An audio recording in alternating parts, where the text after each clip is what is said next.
Hello everyone, welcome back to another video here on the LS Blue YouTube channel. Hope you all had a good Thanksgiving. We sure did here in this nice beautiful Kentucky. Today's episode of what we can tear up on the S10 is this project right here. Now we are going to be replacing this broken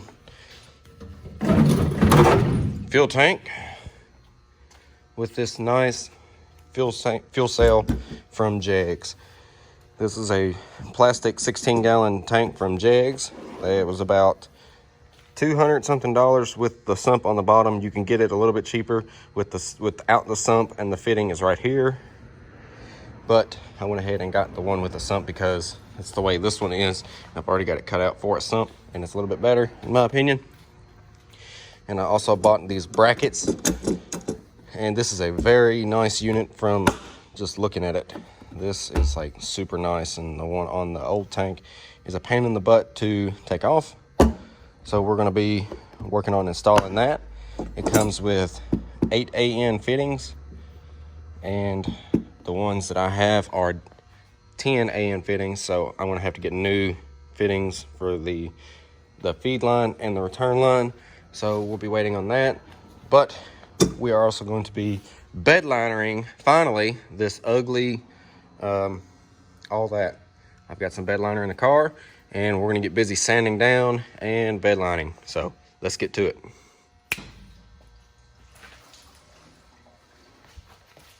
Man,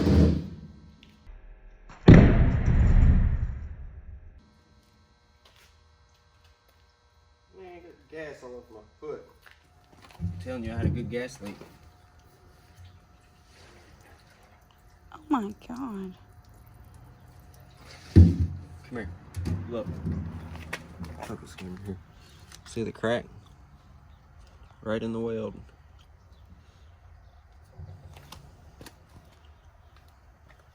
It's a junky weld.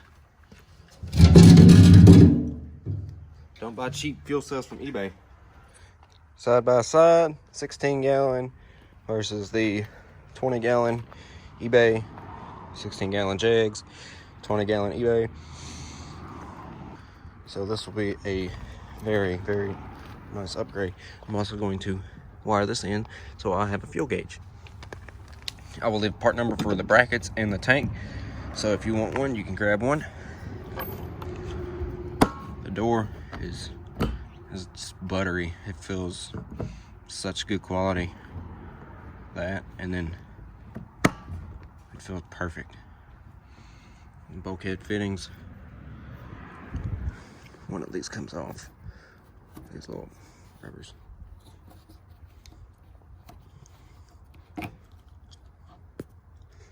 -8. Got some fittings coming. Alright, so I have some sandpaper. Now that I have the fuel tank removed, I'm gonna start sanding with some 80 grit. With some cat's tongue sandpaper, with my sander that I picked up when I was doing my wheels. So I'm gonna do the whole bed with the 80 grit. I've got a couple things of it, and hopefully I don't run out. But I'm hoping to get all the fuel removed and make it look decent. And after that, hit it with some higher grit and start rolling the bed liner on. I'll show you what bed liner I have. I'm using the DupliColor Bed Coating. Came from Advance, so we're going to see how this does. Hopefully it do pretty good. So here goes nothing.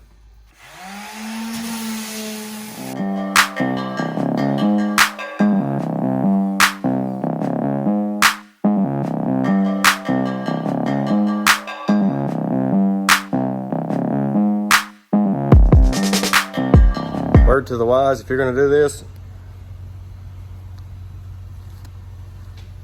a mask really helps.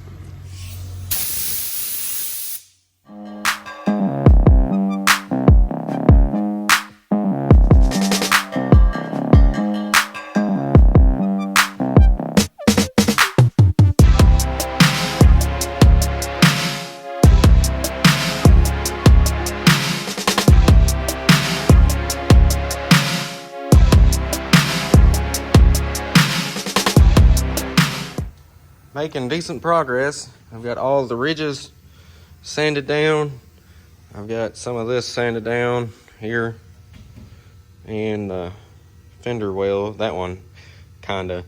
Now I've got to work on this one and the indents in the bed, and then the sides, the back, both sides, here, there, and then hit it with a little bit finer grit and start rolling on some bed coating. All right, so the bed is sanded all the way, and we're gonna do a little final cleaning with some brake cleaner to remove any dust that the air hose did not remove.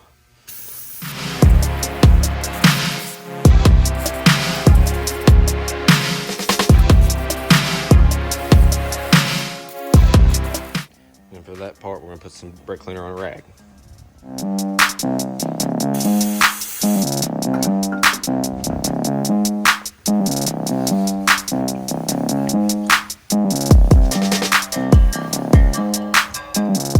Next step after we do this and let it dry for a few minutes is to tape off what I don't want to paint or to bed liner, and then go from there. Let the activities begin. I also picked up this kit from Walmart for like $15. Comes with the roller, the pan, the brushes, and some tape. And this is what we're going to use to roll on the bed liner. Chuck is taped off. Tape here, tape there, and along there, and on the back there. And there. Oops, my hand's in the way. And there. We are ready to start throwing the bed liner in. I'm kind of nervous about it, but at the same time, it's whatever. But we're gonna, hello ladybug.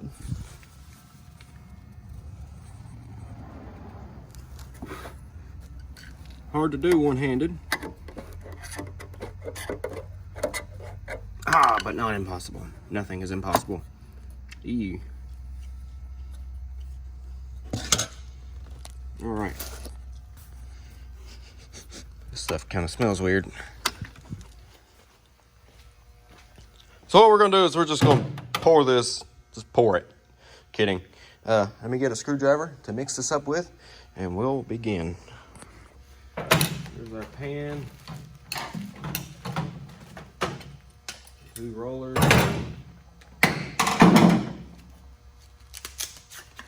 A brush for the up under there type of places. Get out from under me. This lid. Didn't even notice that was there. All right, I had a screwdriver. Here we go.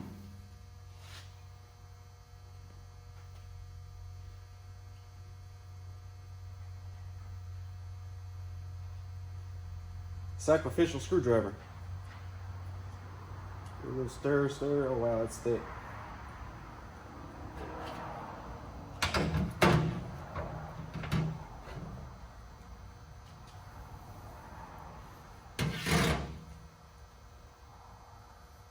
Put this over here out of the way.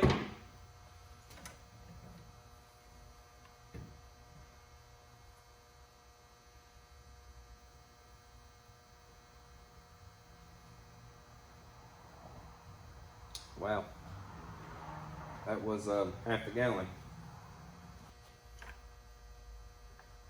Wow.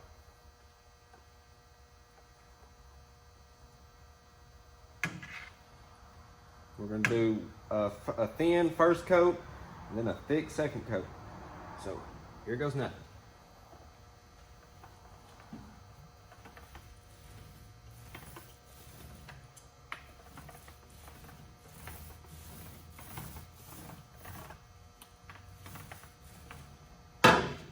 Move you out of the way.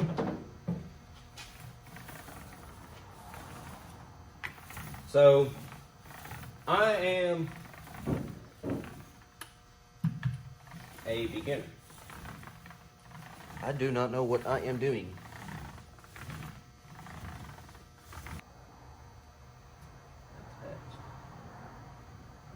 Let's just get rid of that. A little bit more on that brush.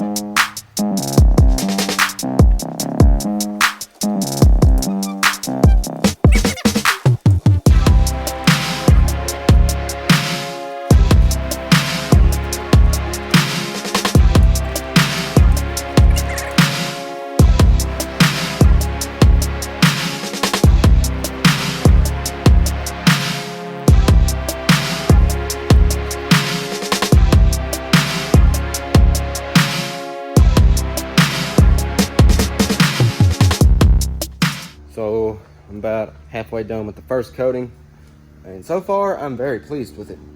It is covering really good and looking really good. I'm learning a little bit as I go, so it will get better and easier.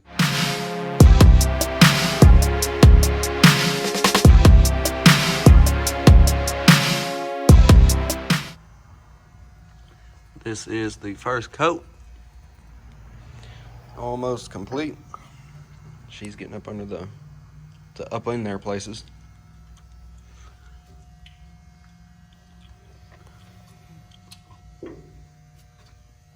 Not bad for a noob. Pretty pleased with it. So it's the next day. I came back up here to finish it up, and it's a little too cold, so we're gonna have to wait, turn the heat on in the shop, let it warm up in here to finish it.